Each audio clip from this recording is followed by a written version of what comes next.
છોટાઉદેપુર જિલ્લાના કંવાડ તાલુકાના ગળેથા ગામમાં સુખી નદીમાં આવેલા પૂરને કારણે પાણી લોકોના ઘરોમાં ઘૂસી ગયા છે, જેના કારણે અનેક પરિવારોની ઘરવખરી, અનાજ તથા અન્ય જરૂરી સામાન પલળી જતા ભારે નુકસાન થયું છે. ઉપરાંત ટામેટાની ખેતી કરવા માટે વાંસના લાકડા પણ તણાઈ ગયા હતા સહિત ઊભા પાકને પણ ભારે નુકસાન પહોંચ્યું છે. આ ઘટનાની જાણ થતાં વહીવટીતંત્ર તાત્કાલિક સ્થળ પર પહોંચી ગયું હતું અને નુકસાનનો સર્વે કરવામાં આવ્યો હતો. તલાટી સહિતની ટીમ અસરગ્રસ્ત વિસ્તારોમાં રહીને ઘરો તેમજ ખેતીમાં થયેલા નુકસાનની વિગતો એકત્રિત કરી રહી છે. તો આ દરમિયાન જિલ્લા પંચાયતના કેટલાક નેતાઓ પણ ગળેથા ગામે પહોંચ્યા હતા અને અસરગ્રસ્ત પરિવારોને શક્ય તમામ મદદની ખાતરી આપી હતી.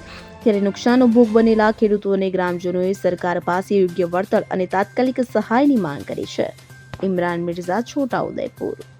હવે જુઓ દેશ દુનિયાની તમામ ખબરો તમારી આંગળીના ટેરવે. ઉઠાવો મોબાઈલ અને ગૂગલ પ્લે સ્ટોર પરથી ડાઉનલોડ કરો અમારી CN24 ન્યૂઝ મોબાઈલ એપ.